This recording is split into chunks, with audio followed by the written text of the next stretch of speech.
டேபிள்ல லஞ்ச் வச்சிருக்கேம்மா, மறக்காம எடுத்துட்டு போமா. நீனே பிரியாணியா செஞ்சு வச்சிருக்க, மறக்காம எடுத்துட்டு போறதுக்கு? என்னம்மா நம்மளோட அளவுக்கு அதாம்மா செய்ய முடியும். எனக்கு எதுவுமே வேணாண்ணா, நான் போறேன், என்னை டார்ச்சர் பண்ணாத.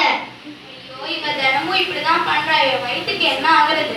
சரி, அவ ஃப்ரெண்ட்ஸ் யாராச்சும் இருந்தாங்களா, அவங்க கிட்ட போய் லஞ்சை கொடுத்துட்டு வருவோம்.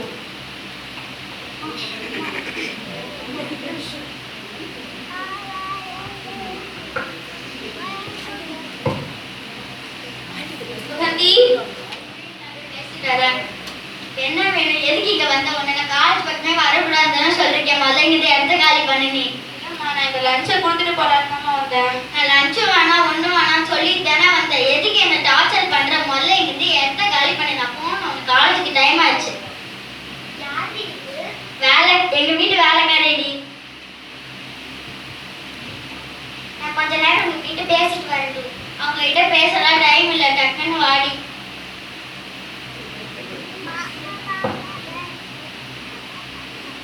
யாருமா நீங்க? நான் அவளோட அம்மாமா. அவ எதுக்கு உங்களை வீட்டு வேலை பார்த்து சொல்லிட்டு போறா? அவளுக்கு என்ன சுத்தமா பிடிக்காது, நான் பார்த்தாலே எனக்கு பிடிக்காது. சரி, உங்க கண்ணில் என்னாச்சு? இல்லம்மா, அவ சின்ன வயசுல விளையாடிட்டு இருக்கும்போது குச்சி தெரியாம அவ கண்ணில் பட்டு அவ கண் பார்வையே போயிடுச்சுமா. டாக்டர் சொன்னாங்க யாராச்சும் கண் கொடுத்தாதான் அவளுக்கு கண் பார்வை வரும்னு சொன்னாங்கம்மா. அதனால தான் நான் ஏற்கனவே அவளுக்கு கொடுத்துட்டேன்.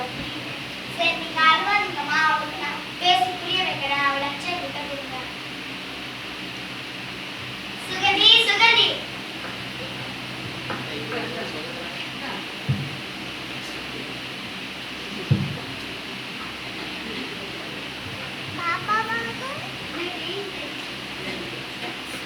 எதுக்கிட்ட என்ன கூப்பிடுற? ஏன்டி உங்க அம்மா நீ வீட்டு வேலை காட்டி சொல்ற? அவளும் அவங்க உட்கார கட்டி எனக்கு சுத்தமா பிடிக்கலடி. வாடி நம்ம காலேஜுக்கு போலாம். ஒரு நிமிஷம் நில்றியா? கூட நீங்க பேசிட்டு போடி. போடி, டைம் ஆச்சுடி, பெல்லு வேற அடிச்சிச்சு. வாடி போலாம். ஒரே ஒரு நிமிஷம் நில்லாண்டி. எனக்கு இப்ப பேச டைம் இல்லடி, டக்குன்னு வாடி போலாம். எது இருந்தாலும் டக்குன்னு சொல்றி. நீ சின்ன வயசுல விளையாடிட்டு இருக்கும் போது கண்ணில் குச்சி பட்டு கண் பார்வை போயிடுச்சு. டாக்டர் சொன்னாங்க வேற ஒருத்தங்க கண்ணு தந்தாதான் அவங்க கண் பார்வை வரும்னு சொன்னாங்க. அதனாலதான் உங்க அம்மா அவங்க கண்ணை வந்து தியாகமா கொடுத்தாங்க. அது தெரியுமாடி உனக்கு? ஐயோ, எனக்கு அது தெரியாதுடி. நான் எங்க அம்மாவை ரொம்ப துன்படுத்திட்டேன்டி. நான் எங்க அம்மாட்ட மன்னிப்பு கேட்டே ஆகணும்டி. நான் வீட்டுக்கு போயிட்டு வரேன்டி. சரி போடி. அம்மா, அம்மா. என்னம்மா, முதல் தடவை என் அம்மான்னு கூப்பிடுறேன். அம்மா, என்னை மன்னிச்சிடுங்கம்மா. நான் இதனால அவங்கள ரொம்ப நான் துன்படுத்திட்டேன். என்கிட்ட ஏமா சொல்லலை? நீங்க தான் எனக்கு கண் கொடுத்தீங்கன்ட்டு. இல்லம்மா, நீ வருத்தப்படி வேணாமா, நான் சொல்லலை. எனக்கு இப்ப தெரிஞ்சிடுச்சுமா, நான் மன்னிச்சிடுங்கம்மா.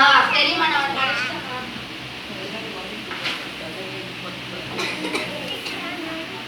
சரி, கடவுளே ரொம்ப நன்றி. சுகந்தி மனம் திரும்ப